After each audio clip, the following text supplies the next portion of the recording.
You might not go to spin class, but should you still be a full cycle AE? Will innovations in proposal technology help you get more customers say, I do? And should more sellers be doing the side hustle?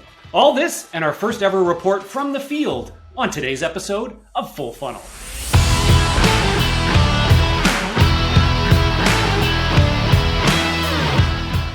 Hey everyone, I'm Raj Nation, he's Tyler Lessard, and this is Full Funnel, the every so often show where we cover 3 hot topics happening in the world of sales, all to help you go out, show out, and fill up your funnel. Let's dive in today with our top funnel topic.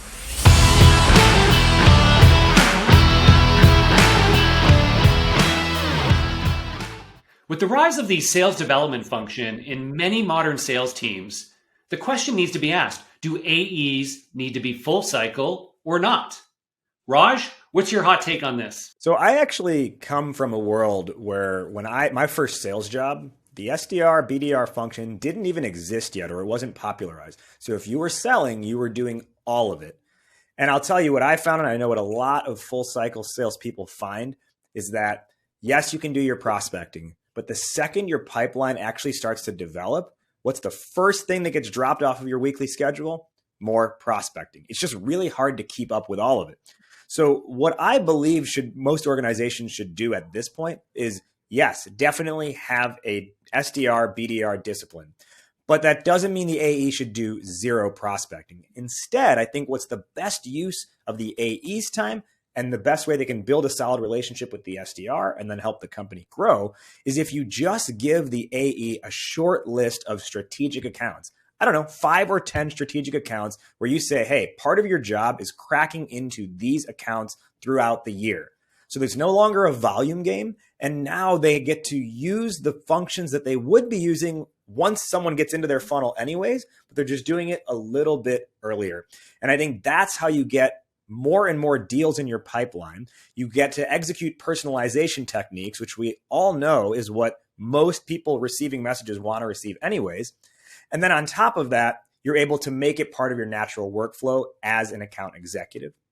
Tyler, are you on that same tandem bicycle with me, or are you thinking something else? No, I'm with you. I agree that the SDR, BDR function is a really important part of today's sales process. But if your AEs can't prospect, they're going to have a hard time when things don't go right. And it's not only prospecting into new accounts, but to your point, prospecting into existing accounts, finding new relationships and opening up expansion opportunities. It's not just about closing out deals, but on that topic of closing out deals, we are going to move into our middle of funnel topic for today.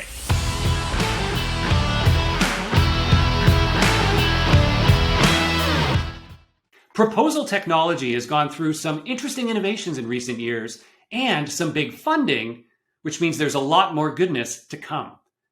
To learn more about this area, we are going to pass it over to SalesFeed's own Will Aitken for a report from the field. Thank you so much, Tyler. In the news this month, PandaDoc and Proposify both raised an undisclosed Series C and a $5 million venture funding round respectively, with PandaDoc now entering unicorn status. This proposal category is an interesting one. Solutions promise to give sales teams more control over what their reps are sending, save their reps time, improve presentation with things like embedded video, and give insights with document tracking. Beyond that, it really is a culmination of other categories merged into one. For example, if I went onto PandaDoc's website, they list themselves as a proposal software, but also list use cases like e-sign, content management, contract management, quoting, RFPs, invoicing, and payments. There's really a lot there. Now, are any of those use cases going to be as effective as a solution that dedicates itself to just one of those functionalities? Probably not. But for the majority of companies, especially small, medium-sized ones, that light functionality in each of these areas is likely all that they'll need. For the future of this space, I foresee a heavier focus on the analytics, as those closing stages in a sales cycle are lacking data when you compare them to the top of funnel and middle of funnel. On that note, back to you, gents.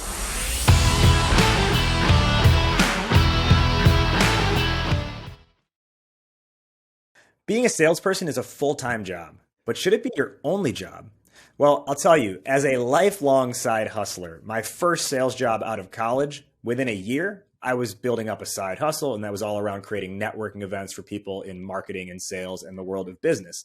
And I found so much fulfillment in doing that it kind of made me feel more motivated at my main job.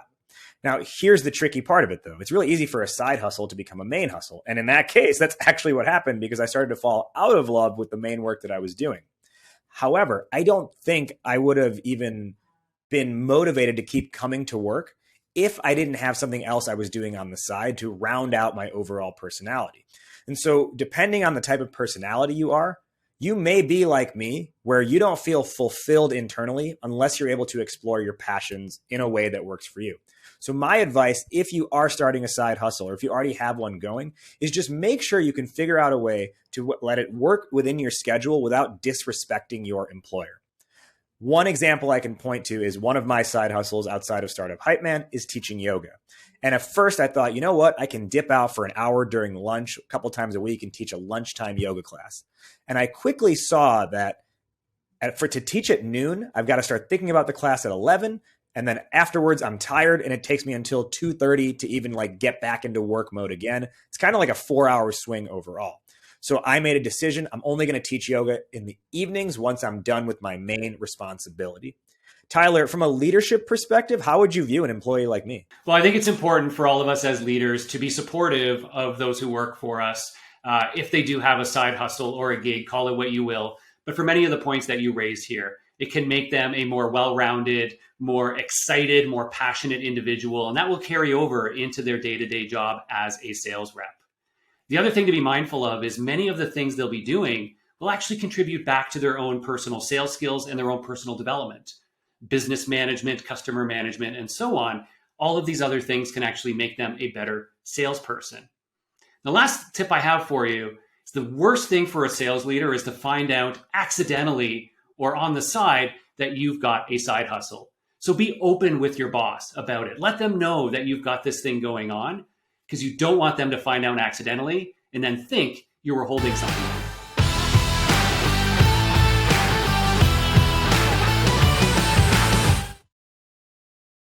That does it for today's episode of Full Funnel. We have run out of time. Let's do a quick recap of our show. In our top funnel, we talked about the merits of being a full cycle account executive. For more great information on that, check out the episode of the Live Better, Sell Better podcast linked in the comments. And in the middle of the funnel, we talked about the proposal tech space and what's booming over there. For more details, check out the TechCrunch article on PandaDoc's recent funding. And in our bottom funnel, we talked about how to execute a side hustle as a salesperson. If you've got more questions on that, please reach out to me. I'm a lifelong side hustler. I'm happy to share with you my tips, advice, and thoughts on your own journey. Or reach out to someone you know and trust who has a side hustle and is doing something that you want to get involved in, and ask them if they can share their journey with you. That's all we've got for you today on Full Funnel, brought to you by SalesFeed. He is Tyler Lessard. I am Raj Nation. We hope you can get out there now and fill up your funnel. And remember, please pay close attention to your microwave, as oven wattages may vary.